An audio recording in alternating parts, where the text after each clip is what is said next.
পবিত্র কোরআনে তেলাওয়াত করতেছিলেন, পবিত্র কোরআনে তেলাওয়াত কানা করতেছিলেন। বন্ধু আমার, বেরাদার মুসলমান বাবা জীবন ভাইরা আমার, ওমরে ফারুক আজম তরবারি নিয়ে আব্বা জীবনের বাড়িতে গিয়েছে। বোনকে দেখে গো দরওয়াজা খানা বন্ধ, ঘর থেকে গুনগুন করে কিসের যেন শব্দ আসতেছে, ঘরের ভিতর থেকে গুনগুন করে কিসের যেন বেরাদার মিষ্টি সুরে যেন বেরাদার তেলাওয়াত হতেছে। বন্ধু আমার বেরাদার মুসলমান, উমার দরওয়াজায় শব্দ দিল, বোন ফাতেমা রে গেট খানা খুলে দাও, বোন গেট খানা খোলো। বেরাদার মুসলমান ফাতেমা বলে, বলো বলো কে রয়েছে? বলে আমি তোমার ভাই উমার রয়েছি। উমারের কথা খানা ফাতেমা শুনেছে, ভাইয়ের কথা খানা শুনেছে। কোরআন পাকের সহিফা খানা, কোরআন পাকের আপনার আয়াত খানা, যে সূরা খানা তেলাওয়াত করতেছিল আব্বাজান আমার, ভাইজান আমার, সেই যুগে আব্বাজি সেই সময় 30 পারা কোরআন পাক এক জায়গাতে আমার রাসূলুল্লাহর যুগে আমার নবী মুস্তাফার সময়ে 30 পারা কোরআন এক জায়গায় আব্বাজি জমা ছিল না। এই মুসলমান কোরআন পাক কখনোই আপনার কোনো কাগজের মধ্যে, কখনো চামের মধ্যে, কখনো পাথরের উপরে, কখনো বেরাদার গাছের পাতায় কোরআন পাকের আয়াত সূরাগুলো লেখানো ছিল। বন্ধু আমার বেরাদার মুসলমান, এই বাবা জীবন ভাইরা আমার, এই বাবা 30 পারা কোরআনকে সকল জায়গা থেকে এক এক করে তুলে জমা যিনি করেছেন সর্বপ্রথমে তিনি হচ্ছেন নবী মুস্তাফার তৃতীয় খলিফা হযরতে উসমানে গনি রাদিয়াল্লাহু তাআলা আনহু। সুবহানাল্লাহ। হযরতে উসমানে গনি আমার কোরআন পাককে জমা করেছেন, যার কারণে হযরতে উসমানে গনির একখানা উপাধি জামিউল কোরআন, কোরআন পাককে জমা করনে वाला। এই বেরাদার ইসলাম মুসলমান আব্বাজি আমার, ভাইজান আমার, বন্ধু আমার, বর্তমানে আব্বা কিছু সম্প্রদায়ের লোকেরা রয়েছে, এই বন্ধু আমার বেরাদার ইসলাম মুসলমান, নবীর উপরে দরুদ পড়ি বলে এটা বিদআত। আসলে সে নিজে জানে না বিদআত বলে কাকে। এই মুসলমান, যদি বিদআত কাকে বলে সেটা যদি তার মধ্যে জ্ঞান থাকতো, তাহলে বেরাদার মুসলমান এই বেদাতের ওয়াজিফা করতো না। এই বেরাদার ইসলাম মুসলমান আব্বাজি আমার, ওটাই যদি হয় তাহলে বিদআত বলা যায় যেটা নবীর যুগে ছিল না। নবী মুস্তাফার যতদিন হায়াত ছিলেন, হায়াতি জীবনে যেই জিনিসটা ছিল না, পরে করে যেই জিনিস তৈরি হয়েছে, যেটা জিনিস চালু হয়েছে, সেটাই হলো বিদআত। আমরা জানাজার নামাজ জামাত করে পড়ি, কোন ওয়াহাবাড়া মায়ের দুধ খাইনি যে প্রমাণ করতে পারবে যে জামাত করে নবীর যুগে কোন জানাজা হয়েছে। মাত্র 3 দিন আপনার তারাবির নামাজ নবী মুস্তাফা জামাত করে পড়েছেন। আজকে যদি জানাজা পড়তে যাই এটাও তো বিদআত। তারাবির নামাজ আমরা জামাত করে পড়ি, এটাও তো বিদআত। কোরআন পাক নবীর যুগে জমা করা ছিল না, জের জাবার লাগানো ছিল না, এটা যদি আমরা দেখতে যাই এটাও তো বিদআত।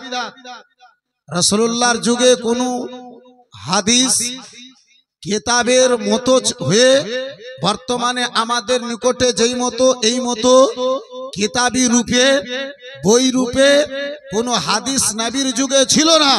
বন্ধু আমার বেরাদার ইসলাম, এটাও তো বিদআত। বন্ধু আমার বেরাদার ইসলাম মুআজ্জাজ সামনে কিরাম, আব্বাজি আমার, এই বেরাদার মুসলমান, এই আব্বাজি আমার, জি আমরাও আহলে সুন্নাতুল জামাতের লোকেরা বিদআতকে খারাপ বলি, তাহলে বিদআতের 2 প্রকার, একটা হচ্ছে বিদআতে হাসানা, একটা হচ্ছে বিদআতে সাইয়্যা। যেটা বিদআতে হাসানা অবশ্যই সেটা ভালো রয়েছে, যেটা বিদআতে আপনার সাইয়্যা, এই বেরাদার ইসলাম মুসলমান, সেটা করা চলবে না, সেটা বেরাদার ইসলাম মুসলমান গুনাহ আছে। যদি বিদআত দেখতে যাওয়া হয়, সকল বিদআত যদি গুনাহ হয়, সকল বিদআত যদি হারাম হয়, সকল বিদআত যদি নাজায়েজ হয়, তাহলে যে বিদাত বলে সেও নবীর যুগে ছিল না, ও নিজে বিদাত আছে। বড় বেদাত। মহাশয় সামনে কিরাম বাবা জীবন ভাইরা আমার, এই বন্ধু আমার বেরাদারিন ইসলাম মুসলমান বলে ইমাম ইসলাম মহাশয় সামনে কিরাম আব্বা জান আমার, ইমামের পিছনে ইক্তেদা জরুরি রয়েছে। এই বেরাদারিন ইসলাম মহাশয় সামনে কিরাম বলতেছিলাম আব্বাজি আমার, ওই কোরআন, যে কোরআনকে ফাতেমা বিনতে খাত্তাব তেলাওয়াত কোরআন পূর্ণ নয়, সূরা কিংবা কিছু আয়াত ফাতেমা বিনতে খাত্তাব, ফাতেমা উমারের বোন, ঘরের মধ্যে তেলাওয়াত করতেছিলেন। ভাইজান উমারের শব্দখানা পেয়েছে, ওই ফাতেমা ভাবলো ভাইজান এখন ঈমান নিয়ে আসেন নাই, ভাইজান এখন কুফরি অবস্থায় আছে, কোরআনের সম্মান জানে না, কোরআনের ইজ্জত জানে না, কোরআন কি দিয়ে বিহরমাতি হবে এটা তার মধ্যে নলেজ নাই। ওই ভাইজানের সামনে কোরআনটা দেখানো যাবে না। ফাতেমা বিনতে খাত্তাব যেন বেরাদার মুসলমান, আপনার কি বলে বাবা, এই বেরাদার মুসলমান বাবা জীবন ভাইরা আমার, ওমরের বোন ফাতেমা সে কোরআন খানাকে লুকিয়ে দিল, কোরআনের আয়াত খানাকে আব্বাজি আমার লুকালো, কোরআনের সূরা খানাকে লুকালো, দরওয়াজা খুলে ভাইয়ের সামনে দাঁড়ালো। ভাইজান হঠাৎ করে এই মুহূর্তে দুপুরের বেলা কেন আমার ঘরে আমার নিকটে কি উদ্দেশ্য এসেছো ভাইজান বলো? বলে বোনে রে, তোমার ভাই উমারের মেজাজ কানা জানো, মাইন্ডটা কত গরম জানো, কেমন তোমার ভাই ভালো করে জানো। বলে ভাই জানি জানি, তাহলে এমনটা কথা কেন বলো ভাই? বলে বোনে রে সত্য করে বলো। এই বোন সত্য কথা বল, আমি কানে শুনেছি তুমি নাকি মোহাম্মদ ইবনে আব্দুল্লাহর কলমা পড়ে মুসলমান হয়ে গেছো, বলো বলো। বন্ধু আমার বিরাদার মুসলমান, উমরের বোন ফাতেমাতে বলে, উমরের বোন বলে হ্যাঁ ভাই যা শুনেছো তার মধ্যে ভুল কিছু নাই, সত্য শুনেছো। বলে বোন গো আমি শুনেছি আমার দোলা ভাই তোমার স্বামী নাকি কলমা পড়ে মুসলমান হয়েছে। বলে হ্যাঁ হ্যাঁ ভাইজান। ফাতেমার স্বামীকে ডাকানো হলো। উমর বলে ওগো ভাইজান, আমার অন্তর বলে আমি তোমার গলাখানা উড়িয়ে দিতাম, আমার মন বলে আমি তোমার গলাখানা উড়িয়ে দিই, কিন্তু ভাইজান আমার বোন তোমার বিয়েতে রয়েছে, তাই বলে আমি নিজের রাগখানাকে, আমি নিজের মেজাজ খানাকে, আমি নিজের রাগ খানাকে যেন কন্ট্রোলে নিয়ে এলাম, আমি নিজের রাগ খানাকে আত্মার মধ্যে যেন নিয়ে এসেছি। ও ভাইজান তাহলে তোমারে বলি ভাই, ওই মোহাম্মদ ইবনে আব্দুল্লাহ কলমা কানা ছেড়ে নিজের পুরাতন ধর্মের মধ্যে চলে এসো। ভাই ভুল করেছো, ওই মোহাম্মদের কলমা খানা ছেড়ে দাও। বন্ধু আমার বিরাদার মুসলমান, উমারের বোন স্বামী স্ত্রীতে বলে ভাইজান নবীর মোহাব্বত, নবীর কলমা কারো মায়ের দেখে ভয় করে না, কাউকে দেখে ভয় করে না, যদি ভয় করে এক আল্লাহকে দেখে তারা ভয় করে। সুবহানাল্লাহ। ভাইজান শক্তির গরম দেখিয়ে, পাওয়ার দেখিয়ে আমাদের ঈমানকে নষ্ট করা যাবে ভাই, এটা সম্ভব নয়। বন্ধু আমার বিরাদার ইসলাম ও আমার বাবা জীবন ভাইরা আমার বিরাদার, নবী দো জাহান সাল্লাল্লাহু তাআলা আলাইহি ওয়াসাল্লামের ওই দিওয়ানি ফাতেমার স্বামীকে যেন ওমরে আব্বাজি লাঠি বর্ষণ করতে আরম্ভ করলো, লাঠি মারতে আরম্ভ করলো। এক দো লাঠি মেরেছে, ফাতেমার সামনে যে যেন দাঁড়িয়ে গেল। ভাইজান ভাইজান আমি জীবিত থাকাকালীনে আমার স্বামী মার খাবে, আমার স্বামী আঘাত পাবে, এটা আমার রাসূলুল্লাহ আমার ইসলামের শিক্ষা নয়। ও ভাইজান গো, আমার দিন শিখায়, আমার ইসলাম শিখায়, আমার স্বামীর চরণ তলে আপনি আমার জন্য জান্নাত, আমার স্বামীর রাজামান্দিতে আমার জন্য জান্নাত। ও গো ভাইজান যদি আঘাত দিতে হয়, যদি কষ্ট খানা দিতে হয়, ভাই গো আগে আমারে কষ্ট দাও।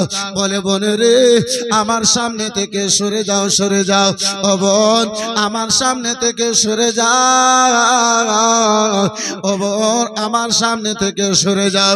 বলে না না ভাই আমি সামনে থেকে সরব না। বলে বোন সরবে না। এমন উঠিয়ে এক কানা থাপ্পড় কানের উপরে মারল, কান ফেটে দরদর করে রক্ত পড়তে আরম্ভ হয়েছে। রক্ত দেখে ভাইজানকে দয়া এলো, ময়া এলো। বলে বোন ফাতেমা, ও বোন রে তোমার রক্ত দেখে আমারে দয়া লেগে গেছে, ময়া লেগে গেছে বোন। আর তোমার উপরে আঘাত আমি করতে চাই না, কিন্তু ওই মোহাম্মদ ইবনে আব্দুল্লাহর কলমা কানা ছেড়ে দাও। ফাতেমা বলে ভাইজান উমার গো জবাই যদি করে দাও জান দিয়ে দেব, কিন্তু নবীর দাওয়া ইমানের সওদা করতে পারি না। সুবহানাল্লাহ, সুবহানাল্লাহ। বন্ধু আমার, বিরাদার মুসলমান বাবা, জীবন ভাইরা আমার, ও আমার সোনা মানিকেরা শুনে যাও রাত্রিবেলা বাবা। ওই বিরাদার মুসলমান ওমারে ফারুক আজম যেন চিন্তায় চিন্তিত, ওমার চিন্তায় চিন্তিত। ওই কলমাতে কি এমন মধু ভরা আছে, ওই কলমাতে কি এমন মধু গো, যে কলমার জন্য জান দিতে রাজি, কিন্তু কলমা খানা ছাড়তে রাজি নয়। বিরাদার মুসলমান অল্প সময় পরে ওমর বলে বোন গো, ও গো বোন, যে কোরআন তেলাওয়াত করতেছিলে বোন একটিবার আমারে দেখানো যাবে, ওই কোরআন খানা একটিবার আমারে পড়তে দেওয়ার সুযোগ দেওয়া যাবে? বলে ভাই আমার পবিত্র কোরআনকে যদি ছুঁতে হয়, যদি স্পর্শ করতে হয়, ভাইজান আগে তোমাকে পবিত্রতা অর্জন করতে হবে, আগে পাক হতে হবে, পরে ক্ষণে তুমি ওই কোরআনকে স্পর্শ করতে পারবে।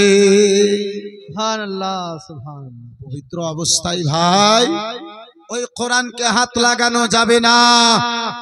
বন্ধু আমার, বিরাদারান ইসলাম, মুআজ্জাজ সামনে কিরাম বাবা, জীবন ভাইরা আমার, এই বন্ধু আমার, আমার পবিত্র কোরআন, যে কোরআন নাপাক অবস্থায় আব্বাজি আপনার কি বলে তেলাওয়াত করা চলে না। এই বিরাদার মুসলমান, বিনা ওযুতে যে কোরআনকে হাত লাগা চলে না। বন্ধু আমার, বিরাদারান ইসলাম মুসলমান, এই জায়গাতে দাঁড়িয়ে একটা মসলা আর ক্লিয়ার করে বন্ধু আমার, বিরাদারান ইসলাম মুসলমান, একটু কোনো আগে বাড়ি। ওই পবিত্র কোরআন প্রতি বাড়িতে মা বোন বোনেরা রয়েছে, আর প্রত্যেক মা এদের জন্য মাসের ঋতু এটা কম্পালসারি, এটা জরুরি। এই বিরাদারান ইসলাম মুসলমান, ওই ঋতু হওয়ার অবস্থায়, মাসের রক্তের অবস্থায়, কিংবা বাচ্চার জন্মের পরে, এই বিরাদার মুসলমান 40 দিন পর্যন্ত ওই কোরআন পড়তে পারবে পারবে না। বন্ধু আমার, বিরাদারান ইসলাম, মুআজ্জাজ সামনে কিরাম, আব্বাসান আমার, মা খালা ঘরেরা, নাপাক অবস্থায় মাসের রক্তের অবস্থায় পবিত্র কোরআন কোনো মতই তেলাওয়াত করা চলবে না। কোরআনের আয়াত না কোরআন দেখে, না মুখস্থ কোন আয়াত পড়াও চলবে না, কাউকে পড়াতেও পারবে না। যদি পড়ানো ইমার্জেন্সি মনে করে, তাহলে সে একটা অক্ষর হিজ্জে করে দিতে পারে, কিন্তু সেই অক্ষরগুলোকে আবার রিডিং করতে পারবে না। বিরাদারান ইসলাম মুসলমান, যেমন না'বুদু, এই না'বুদু শব্দখানাকে বিরাদার রিডিং বলা যাবে না। নুন জাবার না, আইন জাবার আ, নু আইন জাবার না, বা পেশ বু, দাল পেশ দু, এই ধরনের করে সে যাকে পড়াবে বেরাদারান ইসলাম মুসলমান এই বালান করেই ছেড়ে দিতে হবে, রিডিং সেই করতে পাবে না। মহাশয় সামনে কিরাম বেরাদারান ইসলাম, অনেক মা বোনগণেরা বিশেষ জায়গা অনুযায়ী প্রশ্ন করে, মশলা জানতে চাই। যে মা বোনেরা আছেন যারা 3 দিন 5 দিন 7 দিন 10 দিন পর্যন্ত একটা মহিলাদের জন্য বেরাদারান ইসলাম মুসলমান ওই মাসে রক্ত আসে, 3 দিনের যদি কম হয় তবুও সেটা মাসের রক্ত মানা যাবে না। 10 দিন চাইতে অতিরিক্ত যদি হয় 10 দিন পর্যন্ত মানা যাবে, কিংবা যদিন তার অভ্যাস, যদিন তার নিয়ম, সেই নিয়মটাই মানা যাবে। বেরাদার মুসলমান তার চাইতে অতিরিক্ত মানা যাবে না। সামনে কিরাম বেরাদার, ওই অবস্থায় মায়েদের জন্য নামাজ আল্লাহ রাব্বুল আলামিন মাফ করে দিয়েছে। সেই নামাজের কাজা মহিলাদেরকে আদা করা যাবে না, সেই নামাজের কাজা আদা করবে না। হ্যাঁ, রমজান মাসে যদি ঋতু হয় তাহলে রমজানের রোজাটা কাজা করবে, কিন্তু নামাজ মহিলা গণেরা কাজা করবে না। কিংবা বাচ্চা হওয়ার পরে 40 দিন পর্যন্ত বেরাদার মুসলমান যে নামাজ তারা পড়তে পাবে না, সেই 40 দিন পর্যন্ত আপনার নামাজ বাবা কাজা করবে না। বেরাদার ইসলাম, সেটা আমার আল্লাহর পক্ষে থেকে মেয়েদের জন্য নামাজকে আমার আল্লাহ ক্ষমা করে দিয়েছে। হ্যাঁ, তাহলে কোন মেয়ের যদি অভ্যাস যদি থাকে আপনার 5 দিন, উদাহরণস্বরূপ হঠাৎ করে এই মাসে রক্ত সেই 6 দিন দেখতে পেল, ওই অবস্থায় তাকে নামাজ আদা করতে হবে। 5 দিনের পরে 6 দিনের দিনে তাকে নামাজ ওই অবস্থায় আদা করতে হবে। বেরাদারান ইসলাম মুসলমান ওযু করে, নতুন কাপড় নিয়ে ওযু করে সেই অবস্থায় মা বোনগণেরা নামাজ আদা করবে। এই বেরাদারান ইসলাম মুআজ্জাজ সামনে কিরাম, বাবা জীবন ভাইরা আমার, এবং যতটুকু তার সময় 5 দিন তো 5 দিনেরই নামাজ আপনার মাফ হবে। মাগরিবের আগে যদি তার রক্ত বন্ধ হয় আর কি বলে গোসল করা আসরের টাইম যদি বাকি থেকে যায়, এতটুকু সময় সে যদি পায়, গোসল করে সেই নামাজ আদা করে নিতে পারবে, তারপরে মাগরিবের নামাজ আরম্ভ হবে। ওই মুহূর্তে আপনার আসরের নামাজটা তার উপরে জরুরি হয়ে যাবে। জোহরের নামাজ মাফ হবে, কিন্তু আসরের নামাজটা মাফ হবে না। আসরের নামাজ যদি কারণবশত সেই আদা যদি না করতে পারে, তাহলে তাকে আসরের নামাজটা কাজা পড়তে হবে। বন্ধু আমার, বেরাদারান ইসলাম মুআজ্জাজ সামনে কিরাম, বাবা জীবন ভাইরা আমার, একটু দুরূদ শরীফ পড়েন একেবারে। আল্লাহুম্মা সাল্লি আলা সাইয়্যিদিনা মাওলানা মুহাম্মদ ওয়া আলা আলি সাইয়্যিদিনা ওয়া আলা আলি সাইয়্যিদিনা মাওলানা মুহাম্মদ। একজন নবী আসিলেন গো সোনার মদিনা। সুবহানাল্লাহ, একটু জোরে বলা যাবে না? সুবহানাল্লাহ। একজন নবী আসিলেন গো সোনার মদিনা, একজন নবী আসিলেন গো সোনার মদিনা।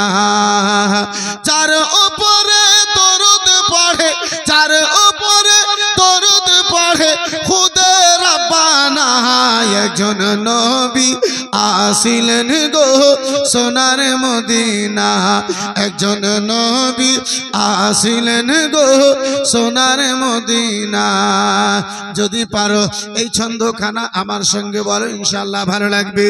একজন নবী আসিলেন গো সোনার মদিনা, একজন নবী আসিলেন গো সোনার মদিনা একজন নবী আসিলেন গো সোনার মদিনা যাহার তাজিমেরি তরে ও গো কাবা ঝুঁকে সাজদা করে যাহার তাজিমেরি তরে ও গো কাবা ঝুঁকে সাজদা করে তিনি আমার নূরের নবী তিনি আমার নূরের নবী শাহে মদিনা একজন নবী আসিলেন গো সোনার মদিনা একজন নবী আসিলেন গো সোনার মদিনা একটু জোরে জোরে বলুন ইনশাআল্লাহ ভালো লাগবে একজন নবী আসিলেন গো সোনার মদিনা একজন নবী আসিলেন গো সোনার মদিনা আমরা যারা নবীর পাগল নবীর প্রেমে আমাদের আমল আমরা যারা নবীর পাগল নবীর প্রেমে আমাদের আমল ওই প্রেমেতে পাবো মোরা ওই প্রেমেতে পাবো মোরা আল্লাহর ঠিকানা একজন নবী আসিলেন গো সোনার মদিনা একজন নবী আসিলেন গো সোনার মদিনা আর একটু জোরে জোরে বলো না একজন নবী আসিলেন গো সোনার মদিনা একজন নবী আসিলেন গো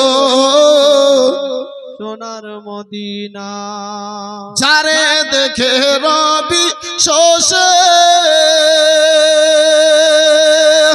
আলোতে হইল খুশি জোরে বলুন সুবহানাল্লাহ সুবহানাল্লাহ যারে দেখে রবি শোষে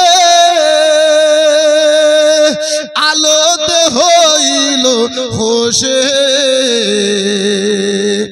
আল্লাহ খুশি নবীজি না হইলে খুশি নবীজি না হইলে খুশি আল্লাহ খুশি না একজন নবী আসিলেন গো সোনার মদিনা একজন নবী আসিলেন গো সোনার মদিনা আর নবীর আশিকে আবু বকর ইন্তেকালের পরের খবর নবীর আশিকে আবু বকর ইন্তেকালের পরের খবর রওজা পাকের তালা খুলে রওজা পাকের তালা খুলে চাবি লাগে না একজন নবী আসিলেন গো সোনার মদিনা একজন নবী আসিলেন গো সোনার মদিনা একজন নবী আসিলেন গো সোনার মদিনা আমার সোনা মানিকেরা শুনে যাও রাত্রিবেলা আলোচনা করতেছিলাম ওমর বলে বলে গো যে কোরআনের আয়াতগুলো পড়তেছিলে ও বোন ওই কোরআনটা আমার একটিবার শোনানো যাবে ওই কোরআনটাই আমার একটিবার দেখানো যাবে বলে ভাই যা ওই কোরআনকে যদি হাত লাগাতে হয় ও গো ভাই আগে তোমারই বসু করে নিতে হবে বন্ধু আমার বেরাদার মুসলমান বাবা জীবন ভাইরা আমার যার কারণে আব্বাজি আমার এই বেরাদার মুসলমান আমার শরীয়ত বলে কোন মানুষকে যদি অতিরিক্ত রাগ হয় কোন মানুষকে যদি অতিরিক্ত রাগ হয় যদি সে দাঁড়িয়ে আছে তাহলে বসে যাও সেটাতেও যদি রাগ না কমে যদি বসে আছে সে ঘুমিয়ে যায় যদি বসে আছে রাগ যদি না কমে সে ওযু করে নাই তার রাগটা ঠান্ডা হয়ে যাবে ফাতেমা বলে ভাই আমার কোরআনকে যদি স্পর্শ করতে হয়, আমার কোরআনকে যদি হাত লাগাতে হয় ভাইজান, আগে তোমারে ওযু করে নিতে হবে। বলে বোন ওযু কেমন করে তা তো আমি জানি না বোন, এখন পর্যন্ত আমি কলমা পড়ি নাই, জানি না ওযু কেমন করে। বোন ফাতেমা রে, বোন ফাতেমা জানো ভাইজান কি আব্বাজান আমার দেখায়া দেয়, একের পরে এক আরকান গনেরা বিরাদার ওযুর আরকান আপনার ভাইজানে আদা করি। বন্ধু আমার, বিরাদার মুসলমান বাবা জীবন ভাইরা আমার, ও মুসলমান, আজকে আমরা মুসলমানের বাচ্চা হয়ে আব্বাজি বয়স আপনার 60-70 বছর হয়ে গেল, আজ পর্যন্ত আব্বা আমরা ওযু গোসল কেমন করে এটাও জানলাম না। যদি জিজ্ঞাসা করে দেওয়া হয় ওযুতে কটা ফরজ, গোসলে কটা ফরজ, বিরাদার মুসলমান মাহফিলে হয়তো কয়েকজন উত্তর দিতে পারবে, বাকি হাহালা। যেহেতু আমরা শিখার চেষ্টা করলাম না, জানার চেষ্টা করলাম না, আর শিক্ষার জন্য হয়তো আপনাকে পড়ে শিখতে হবে, না তো শুনে শিখতে হবে, আর না তো দেখে শিখতে হবে। আর মুসলমানের নিকটে ইসলামী আরকান না দেখার সময়, না পড়ার সময়, না বিরাদার শোনার সময়, কিছু নাই। মোবাইলে পাগলা, জি মোবাইল নিয়ে ছোট বড় যুবক বয়স্ক সব পাগল আছে। এই বিরাদার ইসলাম, এই মুআজ্জাজ সামনে কিরাম বাবা জীবন ভাইরা আমার, এই বিরাদার ইসলাম মুসলমান ও আব্বাজি আমার বড়ই দুঃখ লাগে। এই আব্বাজি আমার বিয়ে পড়াতে গেছে, ইমাম সাহেব কলমা পড়াচ্ছে, ইউহি বাপ জীবনে কলমা পড়েনি, তো ও বলছে হুই হুই, বলছে খাপা ইউহি বলে হুই হুই। কলমা যখন পড়ায় তো লা ইলাহা, তো বলছে লাহা লাহা, মানে বিয়ে করতে এসে লাহা দুই হাত উয়াকে ওই লাহা লাহা মনে পড়ছে। মুআজ্জাজ সামনে কিরাম বিরাদার ইসলাম, এই তো আমরা বর্তমানের মুসলমান। হে বিরাদার মুসলমান সামনে কিরাম চিন্তা করে কথা, মুসলমান দুনিয়ায় যদি না শুধরো, দুনিয়ায় যদি না সামলাও, এই বিরাদার মুসলমান কবরে যেদিন যাবে, যখন মুনকার নাকিরের গুজ্জ খাবে, তখন তোমার ঘুমটা ভেঙে যাবে। মুসলমান দুনিয়ায় আসো, দুনিয়ার শিখার জায়গা। কিছু লোককে দেখবো ওই কবরস্থানে যাবে আর বলবে মৌলভী সাহেব নিয়াতটা বলে দাও, হাফিজের বেটা হাফিজ। একবার নিয়াত বলাতে হাফিজের বেটা হাফিজ ওঠে মুখস্থ করলে ও যাবে মাটি দিতে, ইমাম সাহেব বলবে মিনহা খালাকনাকুম ওয়া ফিহা নুঈদুকুম, আর ও শুধু কৈদলের মতো দু ঠিক দিলে দিয়ে বলে আসবে। তোর বদলাতে ও দু কৈদল মাটি ইমাম সাহেব দিতে পারবে না। যখন দুয়া পড়বে ওই, নিয়ত বলবে ওই, সব যখন ওই বলবে, তখন তুমি গেছো কি করতে? তোর বদলে তো দু চার কৈদল ও দিতে পারবে। মুসলমান জানাজাতে আব্বাজি নিয়তটা কম্পালসারি নয়, জানাজাতে দুয়া কম্পালসারি। কিন্তু কজনে আমরা জানাজার দুয়া জানি? 1000টা মানুষ যায় জানাজা পড়তে, হয়তো 100টাও মানুষও জানাজার দুয়া জানে না। মুসলমান বড় দুঃখ লাগে আব্বাজি, বাপের জানাজায় গিয়েছি, মায়ের জানাজায় গিয়েছি, যেটা জানাজার জন্য কম্পালসারি, যেটা জরুরি, সেটাই মনে নাই, সেটাই জানা নাই। এই বিরাদার ইসলাম মুআজ্জাজ সামনে কিরাম হযরতে ফাতেমা, এই বিরাদার মুসলমান উমারের বোন ফাতেমা বলে, ভাইজান আমার কোরআনকে হাত লাগাতে হলে ওগো ভাই আগে তোমারে জানো, ওগো ভাইজান তোমারে আগে ওযু করে নিতে হবে। ওযু করে দেখালো, উমার জানো ওযু করলো, রাগখানা উমারের জানো ঠান্ডা হলো, পবিত্র কোরআন তেলাওয়াত খানা শোনালো, কোরআন খানা দেখেছে, বলে বনে রে ও বোন চলো চলো ওই নবীর নিকটে আমারে নিয়ে চলো বোন, বোন গো ওই নবীর নিকটে নিয়ে চলো, যেই নবীর কলমা পড়ে মুসলমান হয়েছো, যেই রাসূলুল্লাহর কলমা কানা পাঠ করেছো, ও বোন আমার ওই মুহাম্মাদের নিকটে নিয়ে চলো। যেই বেরাদার উমর রাসূলুল্লাহকে কাতাল করার জন্য চলেছিল, ওই বেরাদার উমর বলে, বোন আমারে নিয়ে চলো। বন্ধু আমার বেরাদার মুসলমান ফাতেমার স্বামীর সঙ্গে রয়েছে, উমরকে সঙ্গে করে আব্বাজি রাসূলুল্লাহ সাল্লাল্লাহু তাআলা আলাইহি ওয়াসাল্লামের নিকটে ওই উমরে ফারুক আজমকে যেন নিয়ে চলেছে।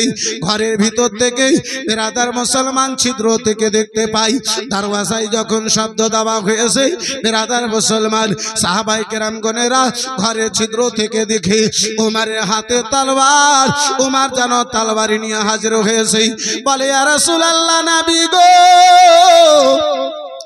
ইয়া হাবিবাল্লাহ, নবী গো, ইয়া রাসূলুল্লাহ আলাইকা সালাম, নবী গো, উমর এসেছে, উমরের হাতে যেন তলোয়ারি রয়েছে। নবী আমার বলেন, ওগো আমার প্রিয় সাহাবায়ে কেরামগণেরা, গেটখানা খুলে দাও, গেটখানা খুলে দাও। উমরের মন্তব্য যদি আসার ভালো থাকে তার সম্মান করা হবে, তার মন্তব্য যদি খারাপ হয় তাহলে তার তলোয়ারি দিয়ে তার হিসাবখানা ক্লিয়ার করে দেওয়া হবে। ও মুসলমান, নবী তো জাহান সাল্লাল্লাহু তাআলা আলাইহি ওয়াসাল্লামের আদেশে গেটখানা খুলে দেওয়া হলো। উমর যেন আগে বাড়লো, উমর যেন আব্বাসি আমার আগে বাড়লো। রাসূলুল্লাহর কদম মোবারকে পড়ে উমর যেন বলে, ইয়া রাসূলুল্লাহ, ইয়া হাবিবাল্লাহ, নবী গো, আমি বুঝতে পারি নাই, আমি চিনতে পারি নাই, ইয়া রাসূলুল্লাহ, আর আমি উমর তার দলে নয়, আপনার দলে চলে আসতেছি। ইয়া রাসূলুল্লাহ, আপনি নিজের মধ্যে, নিজের গোলামের মধ্যে আমারে নিয়ে নিন। ইয়া রাসূলুল্লাহ, আপনি আমারে কলমা পড়িয়ে যেন ইসলামের মধ্যে দাখিল করে নিন। সুবহানাল্লাহ, সুবহানাল্লাহ। হযরত উমর ফারুক আযম রাদিয়াল্লাহু তাআলা আনহু কাতাল করার জন্য চলেছিলেন।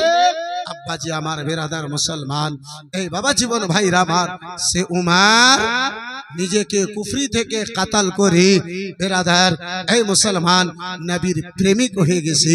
তাই তো বন্ধু আমার বেরাদার কোন সার বলে, তলবারে নিয়ে উমর চলো,